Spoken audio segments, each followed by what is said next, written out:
Empezamos pues, sí. Bien. Pues buenas tardes y buenos días también, por si tenemos a alguien en conexión más allá de aquí de nuestra península. Muchas gracias a todas las personas que nos acompañan en esta edición de los desayunos profesionales de SEDIC, que han evolucionado a este café coloquio por el horario y que, como muchos de vosotros sabréis, porque habréis asistido seguramente que alguno más, cosa que os agradecemos, tienen un propósito sencillo y a la vez complicado, que es potenciar lugares de reflexión y de debate para profesionales especializados en diversas áreas dentro del sector de la documentación y de la información. Y desde luego se han convertido hoy en día ya en uno de los eventos con mayor progresión y de mayor responsabilidad de los que organizamos en la asociación. Un enorme agradecimiento a Lucas Barrero, a Alfonso Peña y a Diego Ferraz por haber aceptado esta invitación de SEDIC, y a nuestra compañera Rosario Toril, que es quien conducirá el desarrollo de la sesión. Rosario es secretaria general de SEDIC, ella es documentalista en el Centro de Documentación del Centro Nacional de Educación Ambiental, el CNEAM, es coordinadora de la Red de Información y Documentación Ambiental, nuestra RECIDA, adorada RECIDA, miembro del Comité Permanente de la Sección de Sostenibilidad Medioambiental y Bibliotecas de IFLA, representante de España en comunicación en la Agencia Europea de Medio Ambiente, y además es autora de diferentes artículos, de publicaciones, de ponencias sobre documentación ambiental. Y Rosario, con los participantes de esta sesión, es quien va a orientar un poco la temática, y estoy segura de que le va a sacar todo el jugo a Lucas, a Alfonso y a Diego.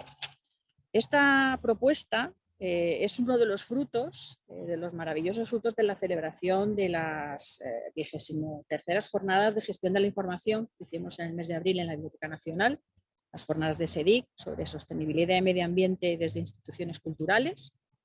Estamos muy verdes, poníamos ahí como de subtítulo, y tiene que ver, como bien sabemos, con el cambio climático y con la emergencia climática. ¿Por qué? Pues porque son temas que se discuten a nivel mundial, en pos de hallar, de encontrar soluciones que frenen todas estas problemáticas.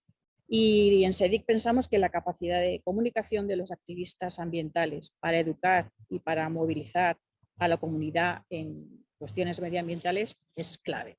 Y por eso queremos ser también una fórmula más, ¿no?, de difundir y de dar a entender la acción de las personas y de las organizaciones que comparten intereses, que trabajan de forma colectiva, pero también tienen objetivos concretos para efectivamente resolver estos grandes problemas del cambio climático de forma participativa y cooperativa, y a través de SEDIC llegar a los profesionales de la información. Y nada más, aprovechemos este ratito y esta oportunidad. Muchas gracias de nuevo y adelante con el café coloquio. Pues muchas gracias, Yolanda. Gracias por esta presentación, y nada, la verdad que sí, es una oportunidad de SEDIC para traer este tema que nos parece vital, la verdad, en estos tiempos de emergencia climática. Y como bien dice Yolanda, es como cerrar un poco, no cerrar, porque nuestra idea es continuar con más acciones y más, pues más guiños a la acción climática. Pero bueno, nos parecía que este año el desayuno solemos hacer uno al año, y este año, bueno, lo hemos renombrado a Café Coloquio porque la hora ya nos daba para desayuno, y nos parecía que, bueno, que estaría bien cerrar con este tema. También va a haber el clip, el boletín, nos dedicamos a la revista de SEDIC, el clip también se va a dedicar al tema de la sostenibilidad, o sea que este año hay como 3 patas fuertes en SEDIC sobre el tema de medio ambiente y sostenibilidad. Y bueno, pues vamos allá con este café coloquio, que aquí tenemos 3 estupendos activistas ambientales, y va a ser un coloquio pues abierto, distendido, y también invito a los asistentes a que por el chat, que parece ya que ya está funcionando, pues pongan sus comentarios, sus preguntas, sus ideas, porque también daremos paso a lo que nos digan desde el otro lado. Así que, pues nada, voy a pasar ya a presentar a estos activistas y divulgadores ambientales. Empiezo por Lucas, que lo tengo no sé si quién lo veo arriba. Lucas Barrero es investigador, activista, Actualmente trabaja en el desarrollo de su tesis en torno a las problemáticas socioambientales del sureste de la península ibérica y sus conexiones globales desde el Atlas de Justicia Ambiental del Instituto de Ciencia y Tecnología Ambiental de la Universidad Autónoma de Barcelona y el South Training Network Action of the Coloniality de la Universidad de Granada. Durante 2019 formó parte del movimiento Jóvenes por el Clima en Girona y Granada. Es autor del ensayo El mundo que nos dejáis, la rebelión de los más jóvenes frente a la emergencia climática y ambiental. Y en sus ratos libres dice que disfruta paseando con sus primáticos entre las dehesas azotados por la sequía ya de la Sierra de Aracena. Así que buenas tardes, Lucas. Bueno, aquí hemos traído su libro para que lo veáis también, muy recomendable. Luego hablará él de su libro, pero la verdad que yo personalmente, mira, y Alfonso también lo tiene. La verdad que os recomendamos mucho su lectura, es un libro de Planeta, muy, como veis, muy finito, se lee en nada y la verdad que permite dar una visión muy rápida de, pues de posicionarte, saber qué es el cambio climático, qué informes hay, cómo se ha ejecutado, o sea que muy aconsejable. Al otro lado tenemos a Alfonso Peña, que parece verdaderamente el locutor de esta sesión, pero con todo ese equipaje que tiene ahí de equipamiento.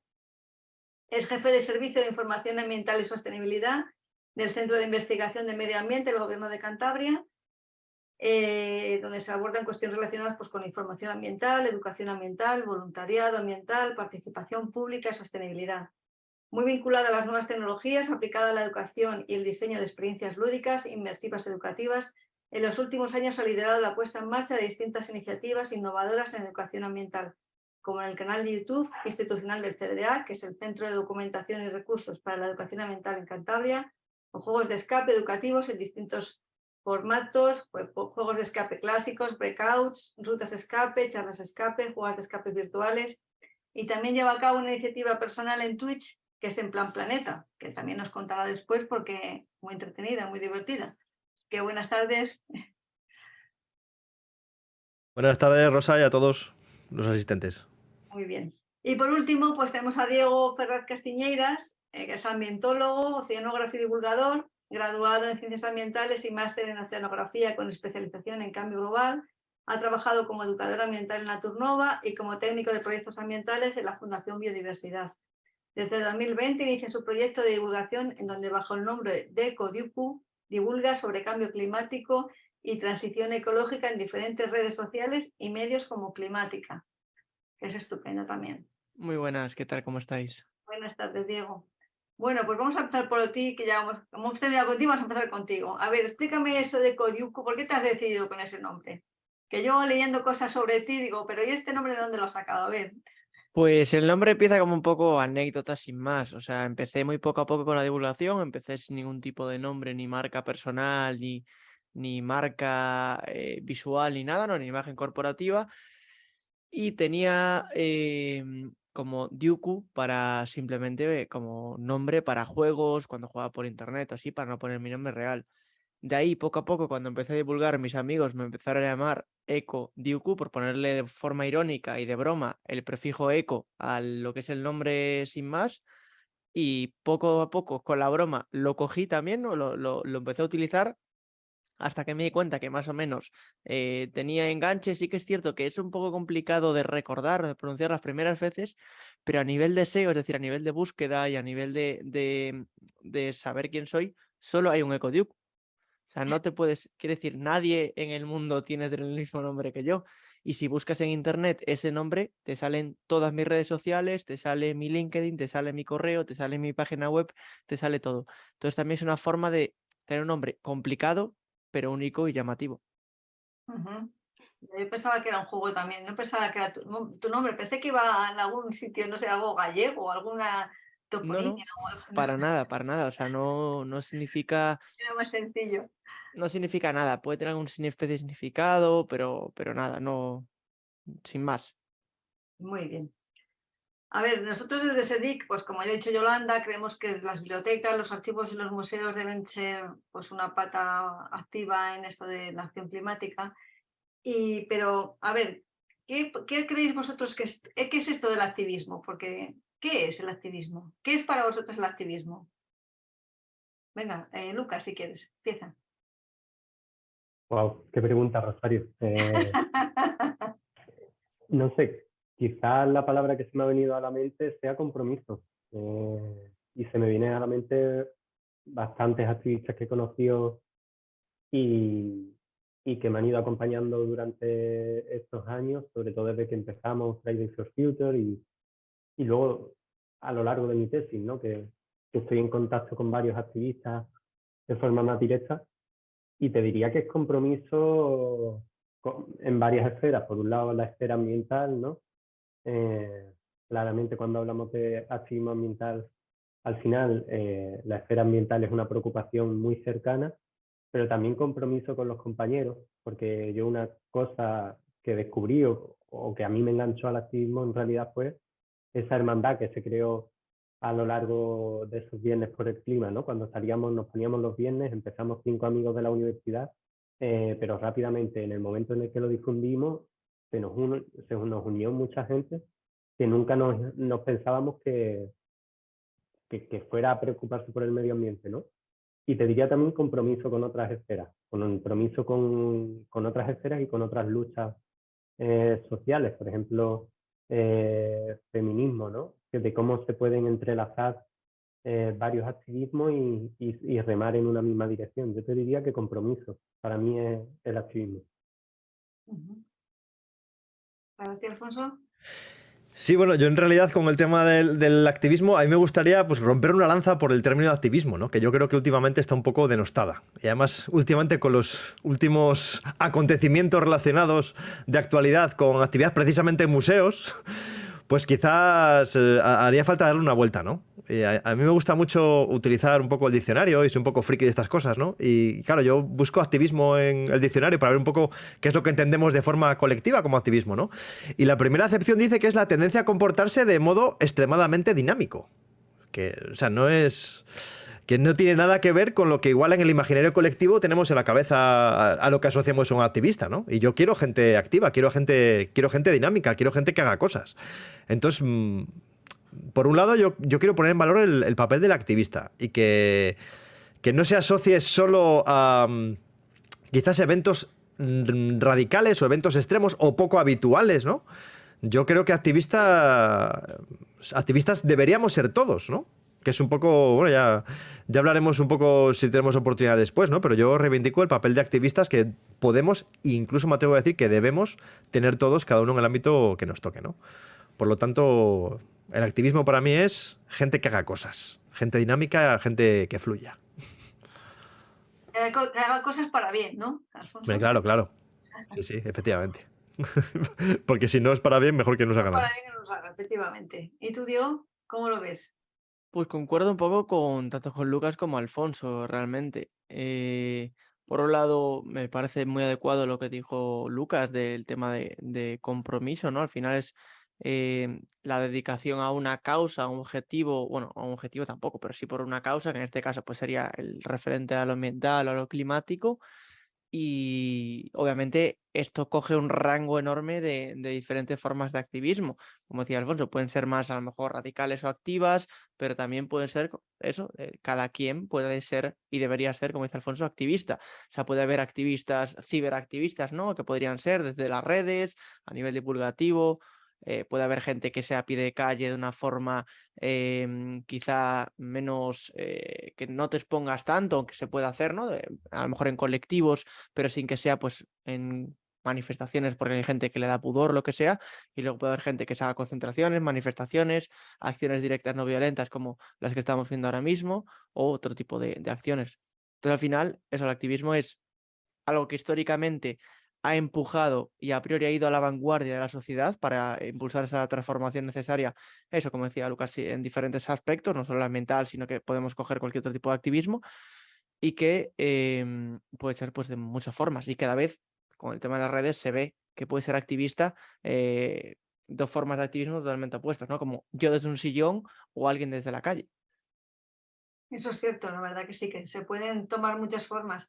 Yo quizá añadiría a eso quizá la responsabilidad, ¿no? El compromiso y la responsabilidad como ciudadano, ¿no? Que tienes ante un problema que, bueno, pues que somos todos parte de toda esa degradación, pues la responsabilidad de mitigar eso y de ¿no? mejorar en la medida de lo posible, ¿no? Bueno, recientemente además hemos tenido 2 eventos importantes, ¿no? La Cumbre del Clima en Egipto y el Congreso Nacional de Medio Ambiente, que ha sido hace nada. No sé, ¿cómo veis vosotros esto, la cumbre, por ejemplo, del clima? ¿Cómo lo valoráis? ¿Cómo veis que ha sido positiva, negativa? ¿Cómo veis esta cumbre? Empezar, que queráis.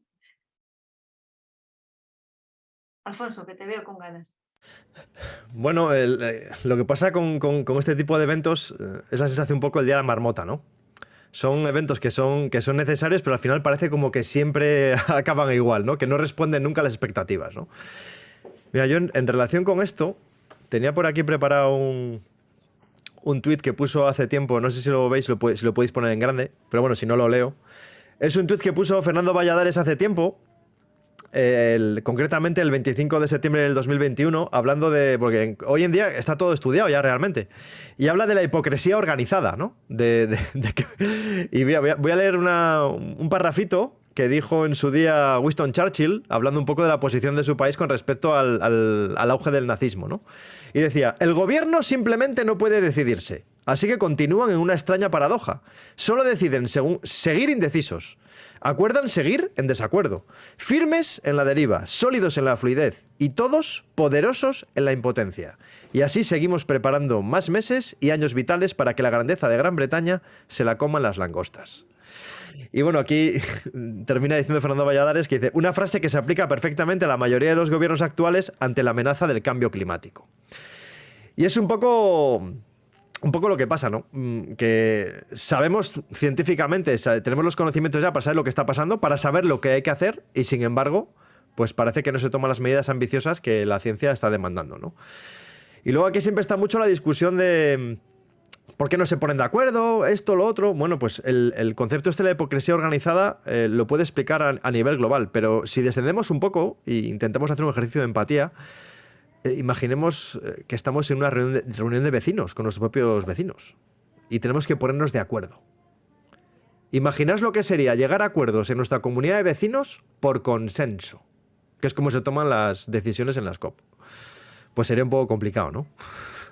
Incluso habiendo votaciones, se montan unos líos tremendos en nuestras comunidades de vecinos, pues imaginemos lo que fuera hacerlo por consenso. Entonces, bueno, también por poner las cosas en su sitio, es que es muy difícil, es que es muy complicado. Y si hacemos esa pequeña analogía, pues nos daremos cuenta un poco de la magnitud de lo que tenemos entre manos. En cualquier caso, hay que seguir exigiendo que se lleguen a acuerdos, y no solo acuerdos, sino que sean ambiciosos y que se lleguen rápido, porque el tiempo pues se está agotando. Cierto es, desde luego.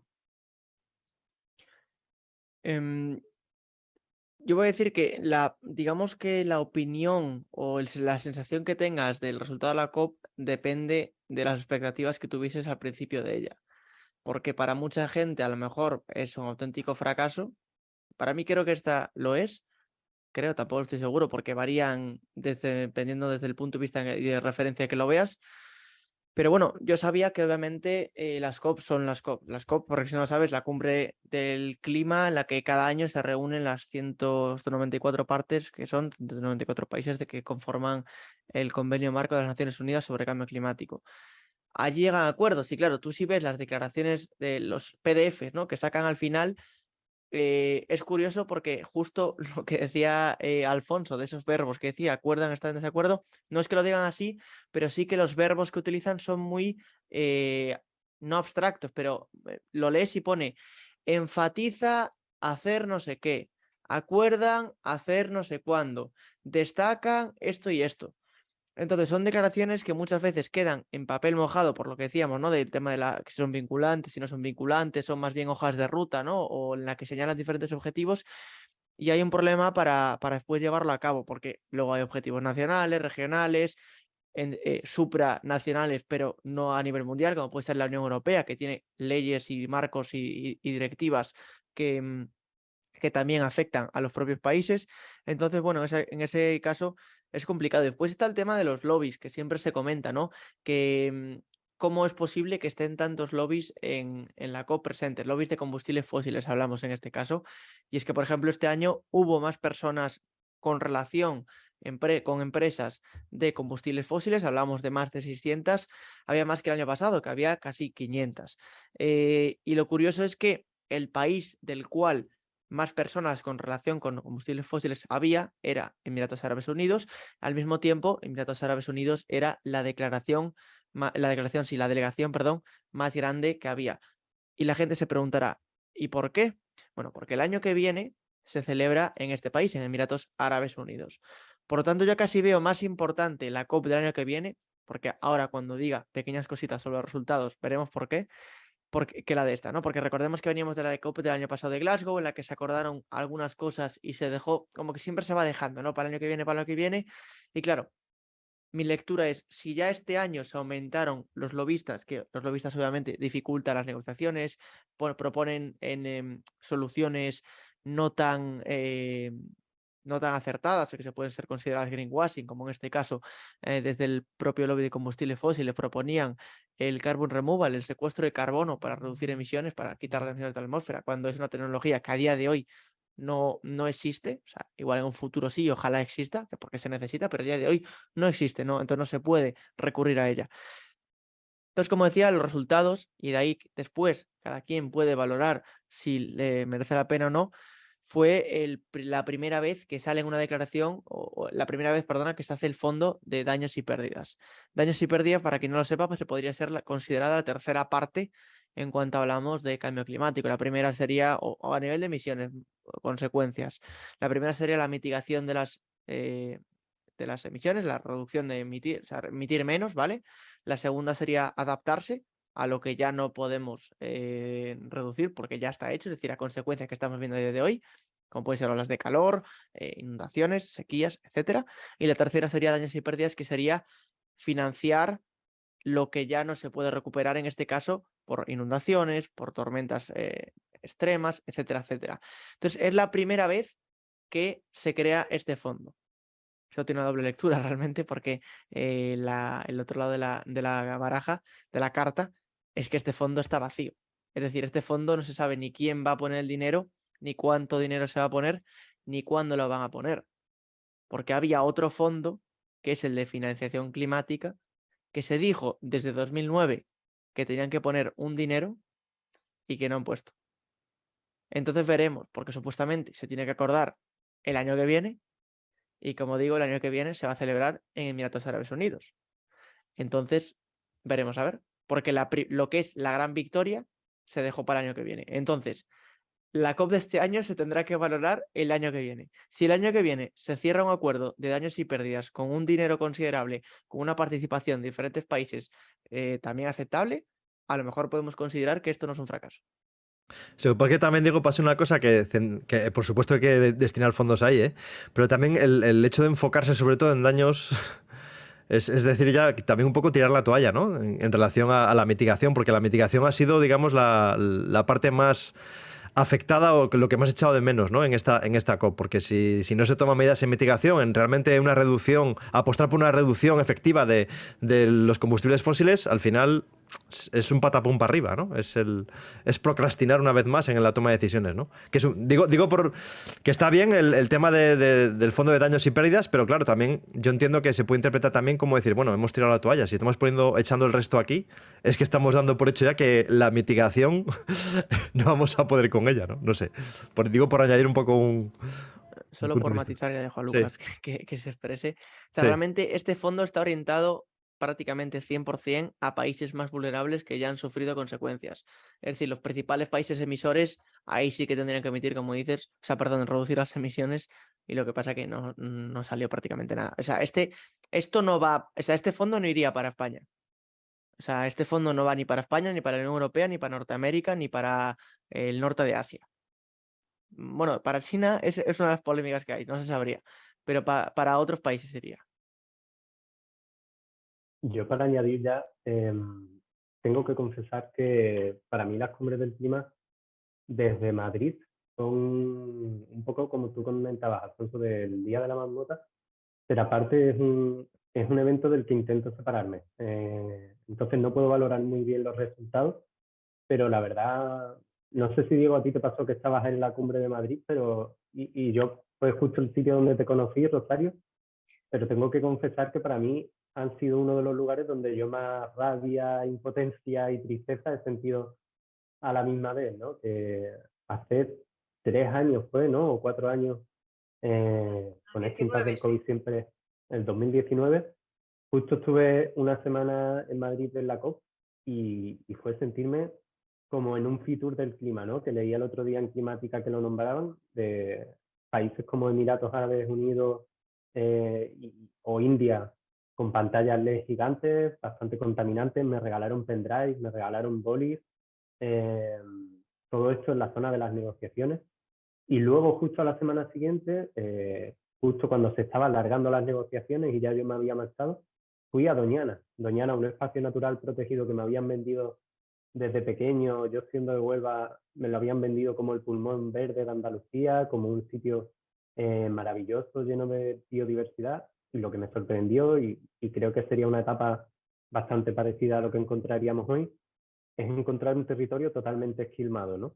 Entonces como que me sentí un poco abrumado, ¿no? Ese par de semanas porque primero en la COP me llevé una desilusión total. De hecho, una tarde incluso nos desalojaron a todos los activistas y a todos los observadores que estábamos en la cumbre porque se hizo una protesta pacífica de tocar ollas dentro de lo que es el recinto, que en ese momento era responsabilidad de la ONU. Y principalmente sería eso, ¿no? El miedo a que esto se convierta o siga como en el Día de la Marmota y se convierta en un Fitur del clima que va año tras año de un país a otro. Y esto realmente no, porque creo que también hay que enfatizar y no caer en el discurso de decir, bueno, pues no vamos a creer en las negociaciones mundiales, ¿no? En el multilateralismo. Yo firmemente creo en ello, pero creo que lo que se está haciendo durante los últimos años no se corresponde con esto que vienen diciendo la ciencia durante tantos años, ¿no? Por un lado se habla de la cumbre de la acción, año tras año se habla de esta acción y año tras año vemos como no se llega a esta acción y acabamos en cumbre fracaso, ¿no? Al final parece que las cumbres del clima se van a quedar con el apellido de fracaso. Y es esa sensación agridulce que tengo conforme a las cumbres del clima. El CONAMA no lo puedo comentar porque no he estado nunca, pero espero que tampoco sea un Fitur del medio ambiente a nivel del Estado español. Quizás mis compañeros podrían decir más en eso. Yo de la cumbre he vivido la de Madrid y la verdad que como estuve en la sociedad, en la parte de la zona verde, ¿no? Tú estuviste en la azul, yo estuve en la verde, nos dieron una recida a una zona, en la zona verde, y la verdad que yo lo viví como algo fantástico, no puedo decir otra cosa. Personalmente me parecía que fue una oportunidad para intercambiar experiencias, gente interesante, hacíamos pues, libros, informes, actividades. Llevamos un montón de libros e hicimos un diálogo con youtubers ambientales en los que estaba Alfonso, estuve Pote Ventura, estuvo, bueno, 3 o 4 estuvimos, ¿no? Ahí hablando. Y la verdad que para mí tengo un muy buen recuerdo, la verdad que no puedo decir otra cosa porque me pareció un lugar de mucho cruce de caminos, de gente muy variada de distintos países y yo lo viví así, claro. Luego a nivel político, a nivel internacional es otra cosa, pero yo sí que lo viví así. Y no sé, el CONAMA sí que ha estado, no, Alfonso esta vez no ha estado, ¿no? Sí que en el CONAMA ha estado este año Codique, que ha estado además como ponente, he estado en la sección de comunicación, ¿no? Eso es. El año pasado también tuve la suerte de participar en la mesa y de hecho participé con Alfonso en la comunicación ambiental y este año repetí en la mesa de comunicación ambiental. Yo conocí el CONAMA el año pasado por primera vez, no lo conocía porque al ser algo que sucede en Madrid y que es complicado el tema de venir esos días y tal, pues no había asistido nunca y asistí por primera vez el año pasado y me gustó mucho. Este año también fui. Sobre si es un poquito futuro o no, sí, ¿por qué no? O sea, ¿por qué no decir no? Las principales empresas que patrocinan pues son Coembes, Endesa, Ecovidrio, Naturgy también estaba. Entonces, bueno, esas tienen sus stands en la que tú puedes acercarte. Pues hay grandes, también está la Asociación de Ciencias Ambientales, está SEO Life, hay un poquito de todo, ¿no? También estaba el Instituto Superior de Medio Ambiente, Grefa, no sé, bueno, bastante. Estaba la Diputación de Barcelona, que tenía un escape room sobre cambio climático, que me recordó a la propuesta de Alfonso, que no pude probar por pena, ¿no? Porque no, por tiempo, porque no pude, pero bueno. Sí que fue un poquito así, pero bueno, yo sabía, lo bueno es que reúne a todo el sector y puedes conocer a mucha gente, es la parte muy positiva en la que se reúne todo el sector y entras en contacto con gente o bien que no conocías o bien que conocías virtualmente y que permite pues hacer ¿no? Bueno, lazos o pequeñas relaciones. Y respecto a lo que comentaba simplemente antes Lucas sobre el Fitur del clima respecto a la COP, yo cuando estuve en la COP de Madrid en 2019, que estuve en la cumbre social, que fue cuando estábamos, yo también justo estaba en Juventud por el Clima por aquel entonces, y hubo una gran cumbre social, la contracumbre. Luego fui este año anterior a Glasgow y no hubo esa contracumbre tan fuerte, o sea, yo lo noté más desorganizada y más flojilla. Y realmente pasé más tiempo en lo que es la Greenson, la zona verde, que ahí sí que es un auténtico Fitur con stands de diferentes empresas, industrias y lo que sea, patrocinándose bueno, y un poquito para que pases por allí, cojas su flyer, su panfleto y te vayas. Sí, no olvidemos que estos eventos al final hay que alquilar salas, hay que pagar ponencias, al final requieren dinero. Y cuando hay dinero de por medio, pues ¿quién tiene el dinero? Es que cuando hablamos aquí, me sale la alerta greenwashing en el momento que hablamos de cosas de estas, el sistema empieza a volverse loco. Pero bueno, como dice Diego, la parte muy buena de todo esto es que es el punto de encuentro del sector ambiental. Entonces se establecen un montón de relaciones, conoces a gente muy interesante, conoces proyectos, iniciativas que merecen la pena. Dentro de todo el conglomerado, que también hay greenwashing, hay mucha venta de producto, pero bueno, también es verdad que yo me quedo con esa parte, la parte personal de establecer contactos y conocer iniciativas, que desde luego es el punto de referencia nacional ahora mismo en el mundo del medio ambiente, con lo cual, bueno, pues como todo en esta vida, pues tiene sus cosas buenas y sus cosas un poquito menos buenas. Sinceramente.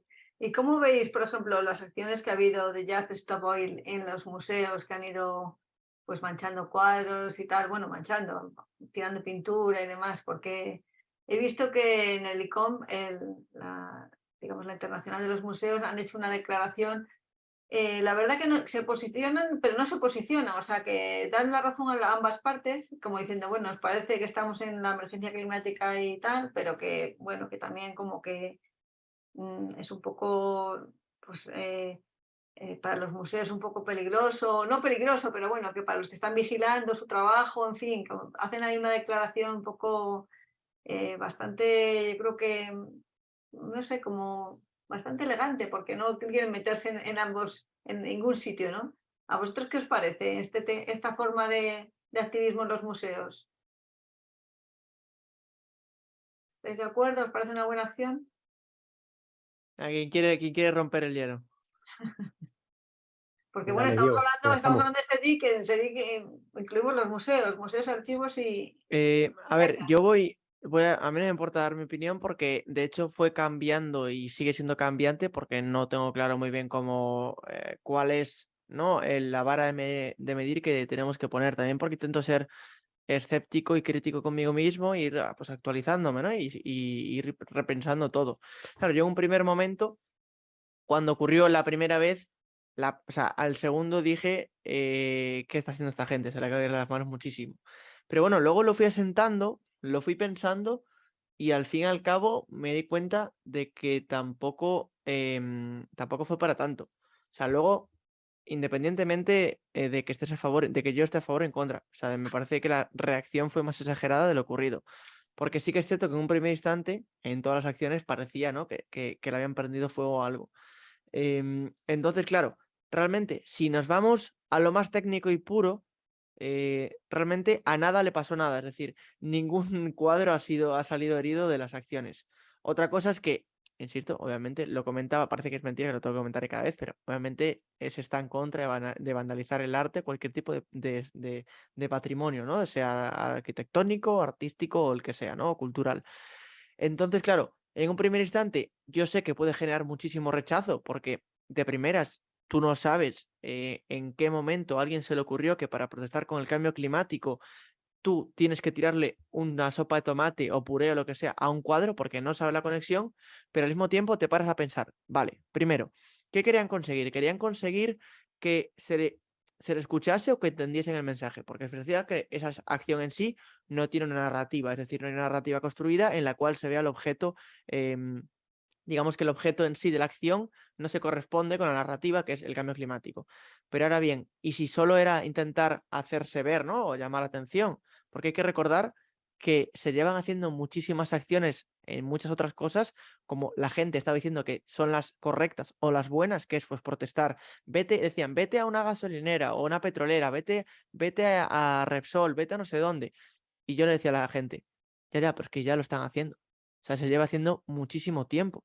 La misma semana que hubo estas diferentes acciones, en Huelva, la gente es que ahora no sé si fue Juventud por el Clima o de Extinction Rebellion, pero fueron Rebelión a... por el clima. Rebelión por el Clima, ¿no? Fue Rebelión por el Clima en Huelva, se sentaron, cortaron una calle en una regasificadora. Y eso no salió en las noticias. La misma semana que estaba ocurriendo esto. Entonces, tu excusa no puede ser el tema de los cuadros, porque no le pasó nada, y a mí también me fastidia el tema de los cuadros, por supuesto, y tampoco puede ser, no, hacedlo en otro lado, porque ya lo hacen. La cosa es que nadie le hace caso. O sea, también cuando sucedieron estas diferentes acciones, que incluso cuando fue el Museo del Prado, paralelamente seguían sucediendo acciones de gente pegándose en coches en concesionarios, de gente protestando en grandes concesionarios de alta gama como Ferrari, como Porsche, en las propias oficinas de Blackstone y BlackRock, que son los grandes fondos de inversiones que invierten miles de millones de dólares en combustibles fósiles, y eso no sale en las noticias. Entonces, claro, puede ser que sea por desesperación, por decir, mira, es que no nos hacen caso. No lo sé. Eso como parte, digamos, de justificación, entre comillas. Para mediático, ¿no? Claro. Claro, ahora bien, por el otro lado, peligros que yo veo a nivel de que puede pasar en este tipo de acciones, que se puede caer, aunque parece ser que sí que había muy buena coordinación, porque sucedieron en el tiempo bastantes, ¿no? Y parece que bien organizadas y tal, puede llevar a que la gente, no voy a decir se tome la justicia con su mano, sino que haya desorganización o se caiga en el individualismo de activista, ¿no? En vez de un activismo más colectivo o que se refuerce el ego porque yo quiero hacer la acción, porque yo quiero llamar la atención, porque yo quiero salir en la tele, porque yo quiero. Esos son los peligros que puede haber, que no sé si va a pasar o no. Es simplemente análisis, no estoy sentando cátedra ni diciendo esto es bueno, esto es malo, porque luego es otra cosa de lo que decía yo, ¿no? ¿Con qué moral medimos esto? ¿Qué es lo bueno y qué es lo malo? Es decir, a lo largo de la historia en ningún momento ha existido ninguno que una civilización o la sociedad se tuviese que enfrentar el problema que tenemos actualmente, porque vale, siempre ha habido lucha de clases, otro tipo de luchas, la lucha feminista, etcétera, pero algo tan transversal como el tema del cambio climático, ¿dónde pones la vara de decir hasta aquí, porque de aquí a aquí ya está mal? Porque claro, también estaba mal, es lo que se utiliza, ¿no? El contexto histórico, hace 80 años había muchas cosas que estaban mal, que se tuvo que romper esa barrera para que estuviesen bien a día de hoy. No digo lo de romper cuadros, digo otras cosas, ¿eh? O sea, digo otras cosas que podemos debatir o lo que sea, ¿no? Por otros tipos de activismos. Y también para cerrar, perdonad, el problema de que es lo que pasó, que se empezaron a calificar como ecoterroristas, ¿no? O terrorismo activista, es que da pie a limitar cualquier otro tipo de acción directa. Que ahora sí se hace un tipo de acción que no sea una pancarta en la calle y gritar, ya es ecoterrorismo. Y eso puede ser peligroso porque se necesitan acciones directas también como parte de todo el abanico de activismo. Pues sí. ¿Alguna opinión más al respecto? Bueno, la verdad es que a raíz de pasar esto, bueno, en el canal de Twitch hicimos un directo estuvimos 1 hora y media hablando de esto, ¿no? Viendo un montón de documentación, de experiencias, y yo a raíz de eso me pasó un poco como a Diego. Yo la primera reacción que tuve cuando lo vi en la tele, o sin entender contexto ni nada, fue un rechazo absoluto.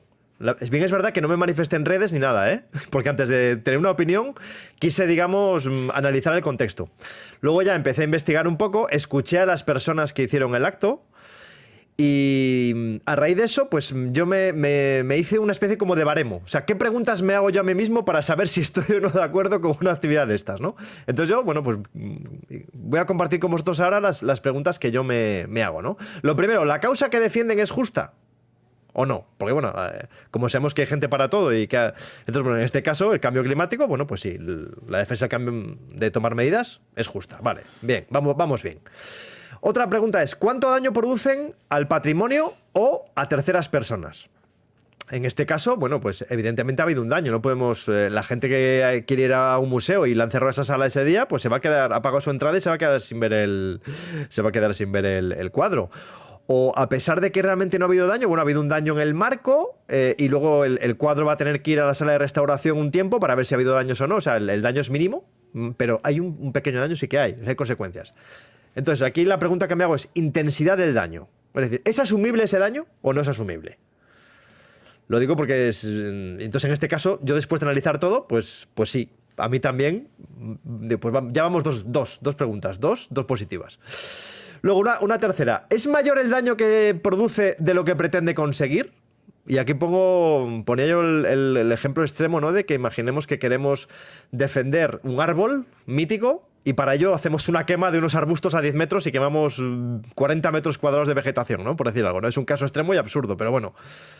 Entonces, bueno, pues si es mayor el daño que produce de lo que pretende conseguir, evidentemente no me representa. Y entonces, en este caso, pues sí que evidentemente el daño es mucho menor de lo que pretende conseguir. Y luego, ya que estamos hablando de temas de comunicación, yo me hacía otra pregunta más. ¿Es claro el mensaje que quiere transmitir y me representa ese mensaje? Y yo creo que aquí es donde igual hay más debate. Porque es cierto que aquí comparar la vida con el arte, o sea, no son conceptos antagonistas, que yo creo que mucha gente también criticó eso, ¿no? Y ahí yo creo que sí que cabe más la interpretación. Y entonces ahí sí que es verdad que yo no lo tengo tan claro ahí. Pero bueno, le voy a dar un 5 de 10 en este apartado, con lo cual en el contexto global es 2,5 de 3.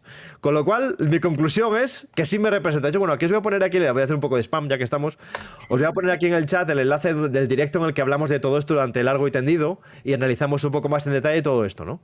Entonces yo la pregunta que me hago con esto es cierto, podemos hablar de que si hay daño o no hay daño, es procedente o no es procedente, pero mira, voy a poner aquí un mensajito con un enlace a una iniciativa que puso el Museo del Prado hace 3 años, hablando precisamente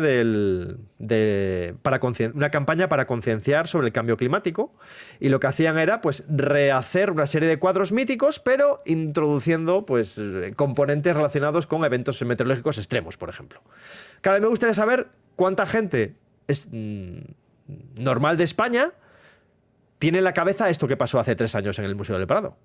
Seguramente el porcentaje de audiencia que tiene pues es muy reducido. Sin embargo, si preguntamos a la gente ¿cuánta gente sabe en España que ha habido un grupo de activistas que puso 1,5 en la pared y ahí, bueno, pues seguramente el nivel de penetración pues sea mucho mayor. Con lo cual, no podemos quejarnos de que son acciones radicales extremas cuando al final lo que están haciendo es poner en el centro, en el foco del debate, un tema que es que no debería salir de las noticias todos los días de la portada. Yo, mira, si me permitís, voy a compartir, sigo con el spam, voy a compartir una campaña que hicimos hace 3 años precisamente en el CEDREAC, en el canal de YouTube del CEDREAC, cuando estaba en boga esto de la emergencia climática, cuando se empezaban justo antes de que empezara toda la ola de declaraciones de emergencia climática, tanto a nivel Parlamento Europeo, España, comunidades autónomas, unos meses antes, nosotros en el canal hicimos una campaña para explicar lo que era la emergencia climática, o intentar explicarlo de una forma muy sencilla. Entonces voy a compartir Hicimos 3 vídeos pequeñitos, dura 1 minuto y pico, no os voy a aburrir mucho. Simplemente para intentar poner en contexto esto de lo que estaba hablando. Esto dentro de un centro de documentación, o sea, para que... Sí, esto es una campaña que hicimos en el canal de YouTube del CEDREAC, que es una biblioteca especializada en materia de medio ambiente que tenemos aquí en Cantabria. Entonces, lo que hicimos fue explicar lo que era la emergencia climática en poco más de 1 minuto. Y en vez de contarlo, os lo voy a enseñar. Vamos a ver, lo pongo aquí.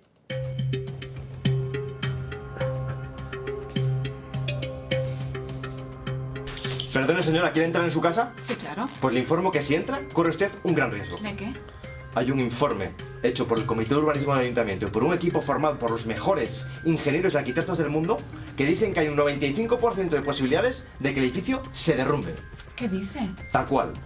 Conociendo esta circunstancia, ¿usted qué decide? ¿Entrar o comenzar los trámites para arreglarlo? Hombre, pues comenzar los trámites para arreglarlo, por supuesto. Si lo tienes tan claro, ¿por qué con el cambio climático no actúas igual? El IPCC ha concluido que el ser humano es el responsable del calentamiento global con un 95% de probabilidades. Si las emisiones siguen al ritmo actual, alcanzaremos en unas décadas umbrales de no retorno. Pérdidas irrecuperables en ecosistemas y biodiversidad. Aumentos del nivel del mar. Aumento de la frecuencia e intensidad de episodios extremos. Sequías, inundaciones, olas de frío y calor. Un cambio drástico en nuestro modo de vida que compromete nuestro futuro como especie. Para evitarlo, tenemos que reducir las emisiones y alcanzar las emisiones netas, 0 en CO2 lo antes posible. ¿A qué esperas para tomártelo en serio? ¿A qué esperas para actuar? La crisis climática ya está aquí. Estamos en emergencia climática. Es hora de actuar. Comparte este vídeo y etiqueta a alguien que creas que pueda hacer algo. Bueno, hicimos 3 sketches, uno que era este, otro que era de... Vaya, 3, 2, fuera anuncios. 2022 otra, será no me lo puedo recordado creer. como A el ver. año de Stable Diffusion de Dalí 2. Otro que era, perdón, que con los anuncios de YouTube ya sabemos lo que pasa. Otro que era de una azafata de vuelo que informaba que el avión estaba a punto de que si te querías subir o querías que se arreglara. Y un tercero que era de que con el médico decía que tenías un 95% de posibilidades de palmarla si no seguías un tratamiento. Y le preguntaba a la chica si quería hacer o no el tratamiento. Entonces, bueno, es que al final cuando hablamos de emergencia climática estamos hablando de esto, ¿no? Y yo creo que como sociedad seguimos sin ser conscientes todavía de lo que tenemos entre manos, ¿no? Y el resultado de lo que estamos viendo en las COP y esa hipocresía organizada de la que hablábamos, a mí es realmente lo que más me preocupa, ¿no? Que con el bacalao que tenemos entre manos, yo creo que seguimos sin ser conscientes en nuestro día a día de la trascendencia a lo que nos estamos enfrentando. Y bueno, la película esta de Don't Look Up, esta de Leonardo DiCaprio, pues al final es que parece que estamos viviendo en una ensoñación, como decía aquel. Perdonad por la chapa que os he metido, pero bueno. No, está muy bien porque así nos muestras recursos de tu canal de YouTube, que yo creo que además viniendo de un centro de documentación, algo que no es muy habitual, que un centro de documentación haga todas esas cosas, ese canal de vídeo que ya te hemos visto que igual haces de médico que haces de juez o de lo que haga falta. Así que está fenomenal, la verdad. Es muy aconsejable el canal de Sinapsis Ambiental. Yo para añadir, perdona Rosario que te Dime, interrumpa. Con esto que comentabas, Alfonso, de acciones radicales, ¿no? Justamente es lo que lleva diciendo el IPCC todos estos últimos informes, que necesitamos cambios radicales que nos alineen con los objetivos de reducción de emisiones, con esta acción que comentabais en el vídeo, ¿no? Con respecto a la protesta, yo decir que estoy bastante a favor, y ya Diego y Alfonso habéis matizado. Son acciones que están muy pensadas, que no sufren daño en ningún tipo de cuadro. Yo justamente quería traer a ejemplo esta acción que se hizo en Huelva, ¿no? Que no tuvo nada de repercusión, llevaba con muchísimo tiempo de preparación y se me vienen a la mente 2 ideas que podríamos debatir entre nosotros y tú también, Rosario, si quieres. Por un lado, el tema de qué hay que hacer para hacer activismo y que salga, o cómo se puede generar una protesta que se mediatice, se puede hacer sin llevar a cabo estas acciones radicales o incluso llevando acciones radicales como puede ser lo de Huelva, cómo hacemos que esto salga a la palestra y se comparta en medios. Y por otro lado, el debate que se ha generado en torno a todas estas acciones, es decir, esto es activismo bueno y esto es activismo malo, ¿no? ¿Hasta qué punto se va a tender a etiquetar estas acciones como súper radicales, súper extremistas? Esto no se puede hacer. A mí me llamó mucho la atención con esta campaña que comentaba Alfonso del Museo del Prado de hace 3 años, en la que se podría decir que estaban bastante concienciados con el cambio climático, que pusieran tanta pompa, ¿no? Y sí que se pronunciaran tan en contra de la acción que se llevó a cabo en el museo, cuando realmente es una performance de 10, que ellos mismos deberían de estar contentos de la performance que sucedió en el museo como muestra artística, se podría definir incluso. Y por otro lado, la represión que hubo detrás de esta acción, y creo que es necesario decirlo, que 2 personas que estaban documentando la protesta, una reportera gráfica y una periodista colaboradora del Salto, fueron detenidas y están actualmente en investigación por el simple hecho de grabar una acción a la que fueron convocadas por un movimiento social. Creo que serían 2 aspectos a debatir en torno a la protesta bien, protesta mal, y por otro lado la difusión de la protesta. Sí, porque está claro que las personas que actúan ahí ponen en peligro, a ver, su integridad o su valor como ciudadano, porque efectivamente si acaban en la cárcel o acaban, no sé, aunque bueno, me imagino que estarán respaldadas por la organización, ¿no? ¿no? Será la organización las que les, ¿no? respalde un poco en estas situaciones, ¿no? No sé la verdad cómo sucederá en este momento, la verdad.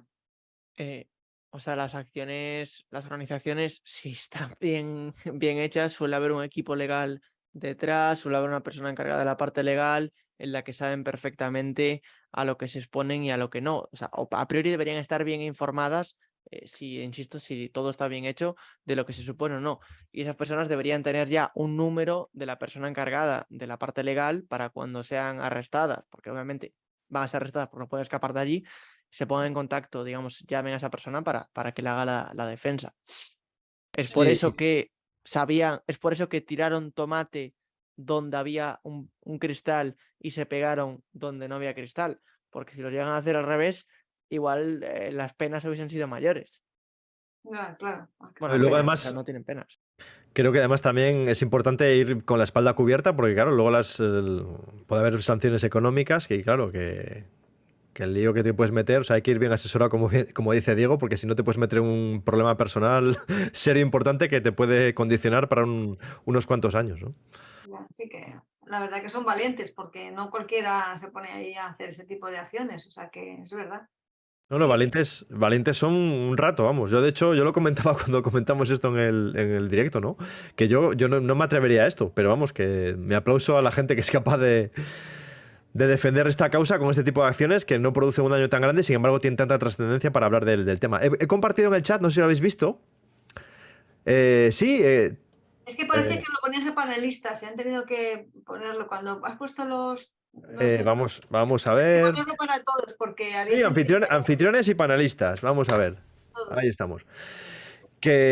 Un hilo de Twitter que explica, analiza un poquitín los pros y los contras de este tipo de acciones desde el punto de vista climático. O sea, es decir, si benefician o perjudican a la causa ambiental. Porque, bueno, como en esta vida se han hecho estudios de todo tipo, pues también hay estudios. Es verdad que queda mucho por hacer, tampoco los estudios que hay son concluyentes, ni mucho menos, pero sí queda una serie de pistas. A mí una de las que más me llamó la atención es el hecho de que puede que al final una buena parte de la gente lo que haga es sentir rechazo sobre este tipo de acciones, pero a la vez las iniciativas que son un poquito más moderadas pues reciben más apoyo. O sea, que puede servir, estos pioneros del activismo, por decirlo de alguna forma, puede ser que contribuyan a que la causa ambiental más moderada, por decirlo de alguna forma, pues sea mejor vista y más ampliamente aceptada por la sociedad. Como digo, es una conclusión de uno de los estudios. En el enlace que he puesto ahí es un tuit muy largo con un montón de enlaces a estudios y todo, puedes echar un vistazo. Pero bueno, como digo, hace falta todavía mucho estudio al respecto porque no hay... De hecho, este tema tampoco ha sido muy estudiado, ¿no? Salvo alguna encuesta por ahí pequeñita. Yo, bueno, también el Museo de Reina Sofía he visto que tienen una línea que es Museo en Red, que tiene ahí también bastantes acciones de acción climática, pues como cursos, formación, y está bien, la verdad. Yo creo que un poco desconocido yo no lo había escuchado, me lo comentó Lucas y la verdad que lo he investigado un poco y está fenomenal porque no es conocido, la verdad. Yo no había conocido esta línea del Reina Sofía, que bueno, es potente, además es como muy en red con la comunidad y entrelazados con distintas comunidades, distintos sectores, y está fenomenal también. No sé si vosotros también conocéis alguna acción, alguna red más o algún activismo por parte de las instituciones culturales que os haya gustado, que sea destacable.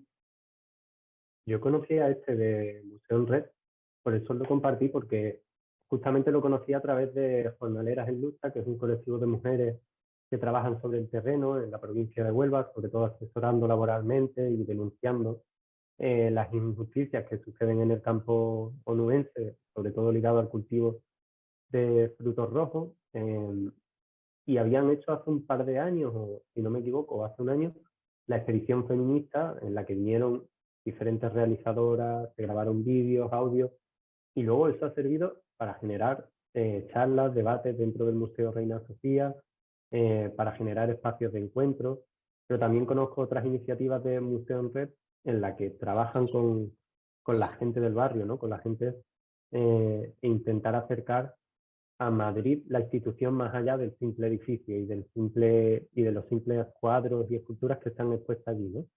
Entonces, creo que es muy interesante que las instituciones culturales, y aprovechando el espacio que tenemos aquí dentro de la CEDIC, se incorporen el ámbito activista y el ámbito cambio climático, otras problemáticas como pudiera ser feminismo, ¿no? Se me viene a la mente también la biblioteca de mi pueblo, que recientemente ha abierto un espacio íntegramente dedicado a literatura feminista y a ensayos feministas, ¿no?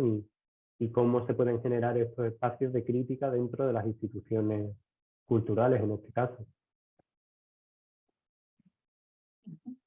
Y yo no conocía ninguna propuesta más allá de las ya mencionadas.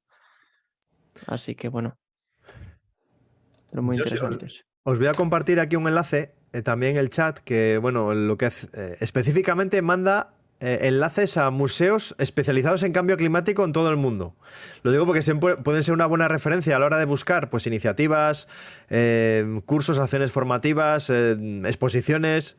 Bueno, es una forma de saber que hay museos que están especializados en materia de cambio climático en todo el mundo, y bueno, pues puede ser una buena forma puede ser seguirlos para coger ideas, más allá de iniciativas concretas individuales que cada vez son más extendidas en toda España.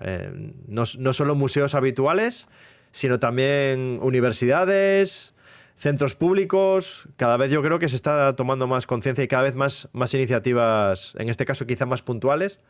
Pero bueno, creo que el estar atentos en el día a día, cosas que van apareciendo en instituciones de nuestro país, y luego fijarnos, yo creo, también como referencia en museos que sean específicamente de cambio climático, puede ser también una buena idea. Y yo también añadiría y vosotros que os dedicáis a la comunicación, la gran ventaja de estas instituciones que ya son en sí referentes en la comunicación, en el caso de Reina Sofía o el Prado, por ejemplo, como pinacotecas y como museos, el gran valor que puede tener crear alianzas con otras instituciones, como pueden ser movimientos sociales o pueden ser universidades, ¿no? A mí se me viene a la mente otro ejemplo ahora, que hay en Alemania, de un museo de arte contemporáneo en Alemania, que han creado un proyecto con una universidad allí que se llama Anthropocene Curriculum, y justamente generan proyectos de investigación, pero a la vez de exposición, ¿no? De todos estos debates que están ahora en auge, de qué es el antropoceno, de cómo se puede investigar el antropoceno, de generar experiencias en el campo y ir al territorio a investigar. Y cómo todas estas experiencias, desde los museos o desde las bibliotecas, pueden tener otra difusión, ¿no?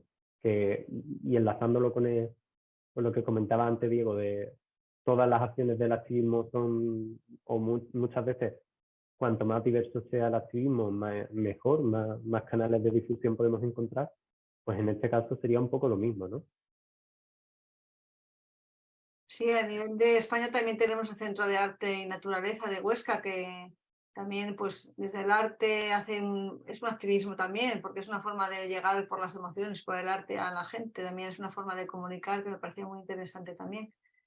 Y bueno, claro, y las bibliotecas, pues a ver, las bibliotecas verdes de Recida, hay que decirlo también, que estamos ahí siempre haciendo cositas pues para llegar a la comunidad, para hacer alianzas, que a mí la verdad, Lucas, me parece fundamental el hacer alianzas, y que además cada vez ves que hay más oportunidades, porque el otro día en el Conava, por ejemplo, vimos a las veterinarias, eran ganaderas en red, que me parecieron fantásticas, la verdad, y ves siempre oportunidades y alianzas con gente de la sociedad con la que puedes hacer aliarte y llegar a más gente, porque yo creo que se trata también de por ejemplo, las bibliotecas tenemos que llegar a la gente, no a la convencida, sino al público en general. O sea, que tenemos que abrirnos un poco a todos los sectores e intentar hacer alianzas para llegar más, yo creo que, y pensar cosas que puedan ser, pues no sé, entretenidas o atractivas para enganchar a la gente. Yo creo que ahí está un poco la clave como profesionales de la información.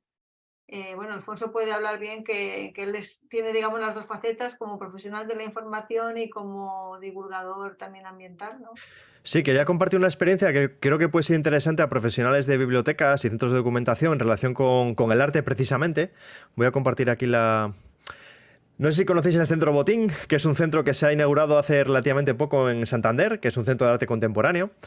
Pues hace poco han puesto en marcha una iniciativa muy interesante de vínculo con las bibliotecas regionales. Entonces, cuando hacen una nueva exposición, lo que hacen es contactar con todas las bibliotecas de Cantabria, tanto especializadas como puede ser la nuestra, como generales, y nos hacen una visita guiada específica para profesionales de las bibliotecas por la exposición. Y luego lo que nos piden después es que ellos llaman que es una visita inspiradora. Entonces, en base a esa visita inspiradora, lo que hacemos es asociar obras de arte que aparecen en esa exposición con libros que tenemos en nuestra propia biblioteca. Nosotros, como estamos especializados en medio ambiente y educación ambiental, lo que hacemos es tirar para casa y, lógicamente, asociar, relacionar. Además, con libertad total, no nos ponen ningún tipo de condicionante. Que yo el primer día cuando fui allí, claro, yo lo primero que le pregunté a la chica que nos hizo la visita es: ¿pero el autor está de acuerdo con esto? Porque claro, puede que el autor, además dentro del mundo del arte ya sabemos que hay de todo y hay gente muy especial y dice, sí, aquí cuando vienen, no, estamos ahora en una fase que queremos abrir toda la sociedad. Yo creo que estamos ahora, en general, todos, en muchos ámbitos profesionales, viendo claro que tenemos que abrirnos todos mucho más a la sociedad en la que estamos, ¿no? Ser un recurso vivo, que nos vean como un sitio útil, un punto de encuentro. Bueno, el caso es que después de esa visita inspiradora, de ver esas obras de arte, lo relacionamos con libros de nuestra biblioteca y lo que hacemos es enviar al Centro Botín, en este caso, nuestra visión de esa exposición y cómo lo relacionamos con libros de nuestra biblioteca. Y luego lo que hacen ellos es recopilar todas las recomendaciones y veis que pone aquí recomendaciones a las bibliotecas de Cantabria. Pulsamos y simplemente hacen un PDF y clasificado pues por familias, por adultos y por bibliotecas, ¿no? Aquí está la biblioteca, aquí está el CEDERIA, que está el nuestro, y bueno, pues vamos relacionando. Y luego incluso, si estamos inspirados, pues hacemos, a nosotros que nos va la marcha, pues hacemos una reinterpretación de esa obra de arte que hemos visto, relacionándola con el contenido del libro que estamos recomendando, ¿no? Bueno, pues creo que son iniciativas muy interesantes.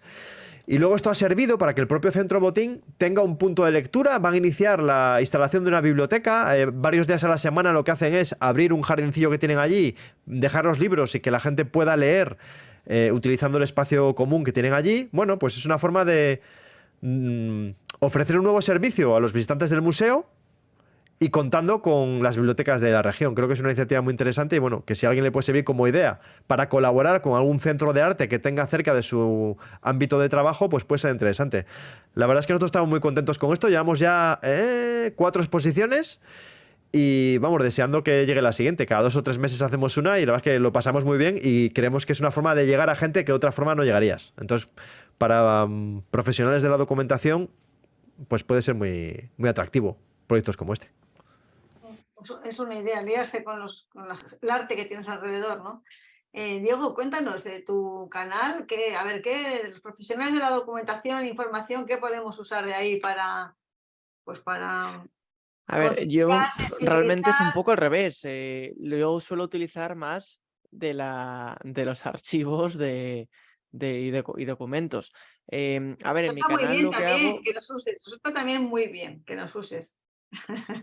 Claro, o sea, en mi canal lo que hago es divulgar sobre diferentes cosas referentes al cambio climático y medio ambiente. Normalmente suelo utilizar las noticias de actualidad de la semana porque es lo que la gente tiene más fresco y está más en la actualidad, ¿no? Y está más ligado a la realidad que vive cada quien en el día a día. Y para ello, pues a veces, obviamente, recurro a informes, a documentos que hay por ahí. A ver, muchos, claro, de organismos como la EMET o como a nivel institucional más global, pues más conocidos. Pero bueno, lo que suelo hacer es eso, lo hago un directo a lo mejor en en Twitch, que es un canal en el que hago directos, en el que también está Alfonso, y luego lo resubo a diferentes redes. Y de ahí lo vuelvo a resubir y a trocear en formato podcast, luego lo subo en Instagram, lo subo en TikTok, para que del mismo contenido salgan muchos pequeños trocitos y que así pues me sigan trayendo gente y que se cambie el formato, ¿no? También, por ejemplo, en Twitter también lo utilizo mucho para hacer hilos de cosas sobre diferentes temas, en el que también me sirve para para reutilizarlos después en mi directo. Y es un poquito lo que hago. De hecho, me gustaría hacer, y con el tiempo, y cuando fui al CNEAM, que conocí la biblioteca que está allí en el CNEAM en Balsaín, hice un vídeo cortito sobre la biblioteca que está allí. Porque una cosa que comentaba en el CONAMA es que, por desgracia, todos estos espacios de recursos y de materiales que hay relacionados con lo ambiental y que son públicos, la gran mayoría, no se conocen por la sociedad civil y deberían conocerse. Por tanto, desde mi punto, por eso digo que es más al revés, en el que yo utilizo los espacios y los recursos para intentar promocionarlos de alguna forma. Perdón, que lo tenía muteado. Que te lo agradecemos mucho, porque todo lo que sea difundir todo el trabajo que hacemos, pues se agradece, porque la verdad que en todas las bibliotecas verdes ambientales se trabaja muchísimo, en los museos, los archivos igual, y entonces cualquier acción que nos divulgue pues nos va a fenomenal. Así que estupendo. Y Lucas, cuéntanos un poco en cuanto a tu tesis, que estás ahí en plan sesudo, ¿qué nos puedes aportar de ese conocimiento? A mí me pasa un poco como Diego. Yo ahora estoy en fase de recopilar información, ¿no? Y en tanto profundizo en mi investigación, me nutro de las bibliotecas, sobre todo de mi zona de estudio, del suroeste, de Huelva, y de archivos que pueden ser tanto digitales como físicos, ¿no? En Río Tinto, por ejemplo, está el archivo de la Fundación Río Tinto, y tengo pendiente hacer una visita y visitarlo, ¿no? Sí, y no sé, aprovechando que estoy en este foro, reivindicar las nuevas redes sociales, que ya no son tan nuevas, como nuevo punto de afloramiento de material archivístico, ¿no? En mi caso, al menos, que estudio la zona del Río Tinto, me sorprende el gran número de fotos que comparten a través del grupo de vecinos de Río Tinto todas las personas que viven allí, ¿no? Entonces, fotos históricas que quizás no se podrían encontrar tan fácilmente en un archivo porque no han sido cedidas o clasificadas, a través de un grupo de Facebook cada día te sorprenden, ¿no? Porque afloran imágenes de la antigua mina, de cómo era, y también vinculada a los recuerdos de todas estas personas que vivieron y trabajaron en esta mina, ¿no?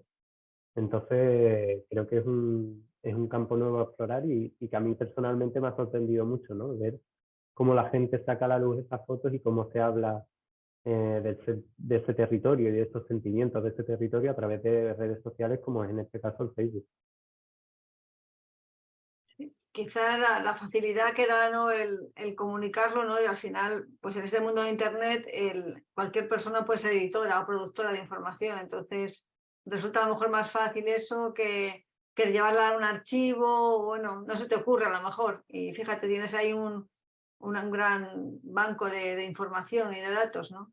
O sea que eso está muy bien, la verdad. A mí ese tipo de historias me gustan mucho, y en el CNEAM también hacemos Guardianes de la Memoria, que también recopilamos fotografía antigua y de gente pero yo, por ejemplo, en este caso he ido a casas para recopilar la información y digitalizarla, que me parece también importante. No sé si en el chat queréis hacer alguna pregunta, porque son ya las 7:15, yo creo que es el momento de utilizar el comodín del público, o sea, si alguien quiere hacer alguna pregunta a los ponentes. Isabel ha preguntado que que hemos expuesto experiencias en museos y bibliotecas, que si tenemos referencia de alguna en archivos. Yo la verdad es que en archivos concretamente yo ahora mismo no sabría decirte. Pues en archivos, yo lo que te sé decir, cuando hicimos la jornada de gestión de la información en SEDIC, en archivos quizá había un artículo de Fátima, no me acuerdo el apellido, que en Tábula era en la revista, si quieres te la puedo pasar después, si doy con ello. Y hablaba un poco de sostenibilidad, pero más, yo creo que más en el tema de digital. Yo creo que se habló más el tema de digital, de cómo estuvo Paco Fernández en la jornada, no sé si estuviste, y él lo que hablaba más es de documentar mejor, pero documentar menos. O sea, que teníamos que ir en el tema digital, pues que ellos estaban intentando hacer, producir menos, o sea, es un poco como el consumir, o sea, producir menos para no tener que archivarlo. Entonces, pensar con cabeza qué se debía conservar antes, que digamos, en el cuadro de conservación, qué debe ir a medio y a largo plazo, y eso tenerlo en cuenta en el plano de sostenibilidad. Sí que hay algunos artículos, pero yo creo que quizá en plan de acción hay quizá menos, creo yo. Tabula, mira, ya la han puesto. Han puesto el artículo. Luego supongo que la gente de bibliotecas igual conoce el manifiesto de Green Libraries, pero en el caso de que no, la verdad es que los principios que tiene pues pueden ser aplicados también a los archivos. Voy a poner aquí también en el chat. Manifiesto, ¿te refieres al manifiesto? Sí, eso es. Ha habido un manifiesto, sí. Y luego también animaría, bueno, a los que tengan, pues, por ejemplo, IFLA, en la sección en la que estoy colaborando de medio ambiente, sostenibilidad y bibliotecas, hay también bastante documentación. Ha salido hace poco unas herramientas para bibliotecas verdes, que es a nivel mundial, que yo creo que es interesante. Y también si queréis colaborar en las reuniones o asistir, también son abiertas, o sea que también es una forma de estar al día y estar en contacto. Y en cuanto a museos, creo que también hay una sección de museos, o sea que podría ser interesante para vosotros.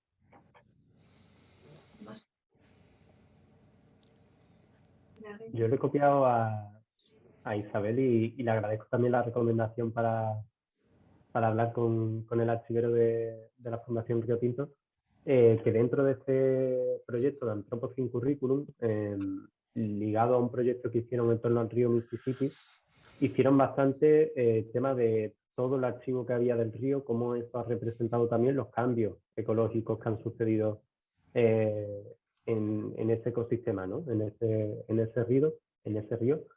Y creo que es muy interesante, aunque no tengo ninguna referencia ahora para pasarte, pero en caso que encuentre le paso a Rosario y que ella te pase, dentro de la historia ambiental como campo de estudio tratan bastante ese tema de archivos y cómo muchos investigadores utilizan los archivos sobre todo para eso, para mostrar cómo ha cambiado un paisaje a lo largo de los años y cómo a través de esto también vehicular una historia, que lo veo muy interesante. Pues no sé si hay alguna pregunta más. Fátima Martínez, ya sí, lo han dicho aquí. Archivero de Asturias. Creo que nada más. Bueno, pues yo creo que vamos a ir cerrando ya el coloquio. No sé si queréis aportar alguna cosilla más. Y yo para cerrar, pues quería que no sé, que dijerais una frase que animara a los profesionales de la información a ser activistas, a hacer acciones, y pues con una frase vuestra que cerráis el coloquio y que dijerais algo de ánimo para el personal. Pues yo más que una frase, sí que tenía aquí preparada una cosilla para contar, digo, por animar un poco el cotarro y ser un poco positivo y salir con ganas de aquí del coloquio de hacer cosas, ¿no? No sé si habéis visto la peli de Cadena de Favores. Seguro que alguno la ha visto. No sé, por quien no la haya visto, pues bueno, básicamente un profe pues a sus alumnos les dice que preparen un trabajo pues para mejorar el mundo, sin más, ¿no? Bueno, pues hay un niño dentro de esa clase que, bueno, aparte que tiene tragedias familiares que resolver en su casa y tal, bueno, se lo toma muy en serio y se le ocurre la idea de que para mejorar el mundo pues hay que hacer 3 favores a personas que no puedan hacer por sí mismos. Y que luego a su vez esa persona a la que les has hecho el favor no te lo devuelva, sino que se lo haga a todas 3 personas. De esta forma, pues el crecimiento exponencial de favores y bueno, y se hacen famosos. Bueno, yo hace muchos años que la vi, pero cuando la vi me impactó. Y entonces, asociando esto un poco al activismo climático, digo, ¿y por qué no hacer una cosa parecida en relación con activismo climático, hacer cosas? Entonces yo me planteaba trabajar en varias esferas. Una que fuera a nivel individual y otra que fuera a nivel colectivo. entendiendo un nivel colectivo, puede ser tu barrio, tu ciudad, tu país o lo que fuera, ¿no? Entonces, bueno, cadena de favores desde el punto de vista del activismo ambiental en 3 planos. Primera idea, hacer algo en nuestro día a día que contribuya a afrontar la emergencia climática y que dependa exclusivamente de nosotros. O sea, que nosotros lo podemos controlar. Puede ser una cosa muy sencilla, como voy a intentar coger menos el coche, voy a utilizar más el transporte público, voy a consumir menos carne roja, voy a comprar un electrodoméstico súper eficiente, no sé, bueno, una cosa que dependa solo de lo que uno puede hacer. Primer nivel. Segundo nivel, impulsar algo en nuestro día a día a nivel un poco más colectivo. Puede ser en nuestra casa, en nuestro barrio, en nuestro trabajo, que contribuya a afrontar la emergencia climática y que no dependa directamente de nosotros. Es decir, que haga falta que intervengan otros agentes. Por ejemplo, proponer la instalación de un aparcabicicletas en el trabajo, promover la compra sostenible en nuestro lugar de trabajo y cuando se compre algo para el trabajo, que sea algo que cumpla pues, con el etiquetado verde en múltiples ámbitos, no sé, cosas así.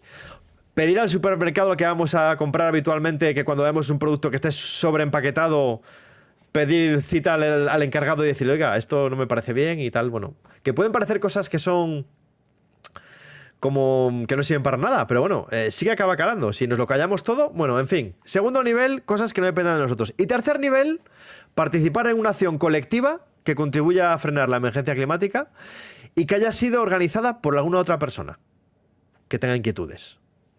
Puede ser desde leernos el libro que ha hecho Lucas, participar en un directo de los que hace Diego en Twitch, o formar parte de una actividad de cualquier colectivo que pida medidas ambiciosas en relación con la emergencia climática. No sé, entonces, por hacer una analogía de esta película de Cadena de Favores que a mí me impactó muchísimo, y si cada uno de nosotros hiciera este pequeño esfuerzo en estos 3 ámbitos, uno a nivel individual, otro a nivel colectivo de cosas que impulsemos nosotros pero no dependan de nosotros, y una tercera que es participar, unirnos a la ola que haya creado otra persona.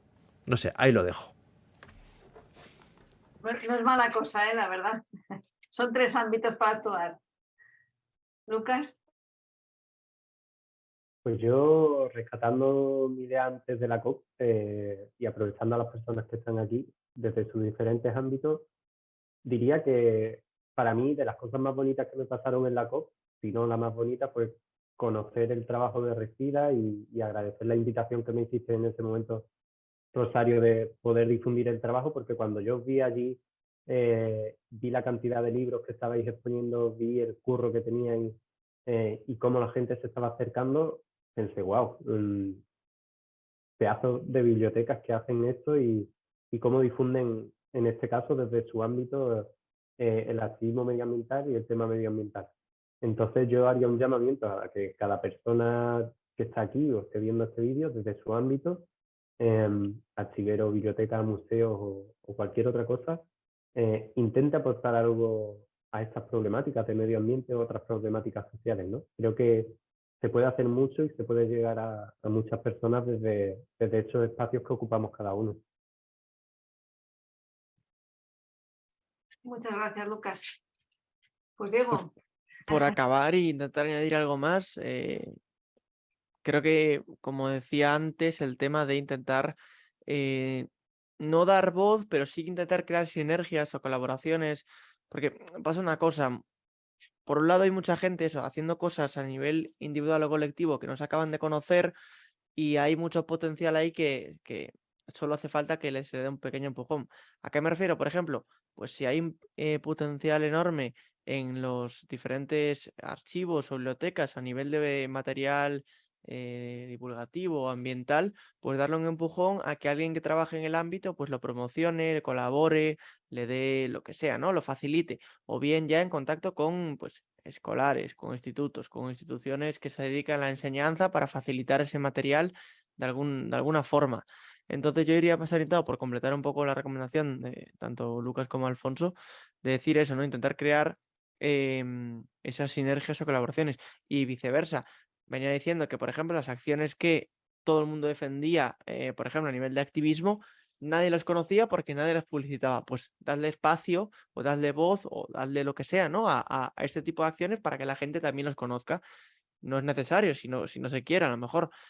ser partícipe directo o indirecto de acciones como las que veníamos comentando, ¿no? De los museos, que pasan en los museos, pero las otras a lo mejor pues sí. Y entonces pues puedes darle ese espacio, ¿no? O esa voz. Pues sí, desde SEDIC también queremos dar esa voz también, efectivamente, pues a lo mejor durante el año que viene pues hacer algún evento, algún acto pues para alguna experiencia a lo mejor en archivos o sí, destacar alguna cosa que se haya hecho y darle voz, porque cuantos más nos sumemos a dar voz, pues más se conocerá.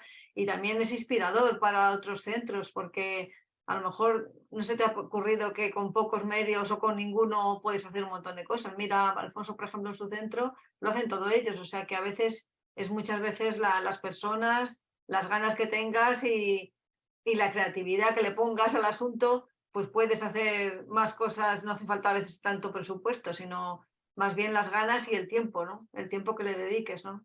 Pero que nadie se ponga a Alfonso referente porque si no o sea, va a salir mal, porque lo que hace Alfonso no tiene sentido, o sea, porque no sé dónde saca el tiempo este señor, porque es verdad que cada vez que ve a Alfonso haciendo cosas, parece que sus días son de 48 horas, ¿sabes? Diego, pensaba que ibas a terminar con una frase, me vas a permitir que te cite, porque además es una frase que alguna vez la primera vez que escuché, te la escuché a ti, no sé si la inventaste tú, pero lo puedes decir ahora si quieres. Me pareció muy bonita la primera vez que te lo escuché y creo que es muy procedente un poco para esto, ¿no? Que decías algo así como que la buena noticia... O sea, en relación con la emergencia climática hay una buena noticia y una mala, ¿no? Y la buena es que se sabe lo que hay que hacer y que todos podemos hacer algo. Y la mala es que todos tenemos que hacer algo, ¿no? Y hacerlo rápido además, ¿no? Que no sé si es tuyo o no, pero bueno, que yo te oí a ti y por eso te cito. A priori es mía, yo no se la escuché a nadie, no sé si alguien la dijo antes, pues igual sí, pero me salió un día y quedó. Pues yo creo que está fenomenal para terminar. Todos tenemos que hacer algo, ¿no? O sea, que cada uno en su ámbito que piense a ver qué huequito hay, que seguro que hay muchos huecos en la vida, como dice Alfonso, diaria, en el trabajo y en lo colectivo. Así que, pues nada más, yo creo que alguna preguntilla más para cerrar, si alguien quiere hacer una última pregunta o un último comentario, que ya, yo creo que ya, pues creo que no. Pues nada, pues muchísimas gracias a los tres. Ha sido un placer estar aquí esta tarde en este café coloquio. Y nada, nos vemos en las redes o nos vemos en los eventos o en cualquier acción colectiva. Así que muchísimas gracias, ha sido un placer. Y nada, pues aquí termina este café coloquio de SEDIC y nos vemos en la próxima. Muchas gracias. Gracias. Muchas gracias. Gracias. Hasta luego. Hasta luego. Chao.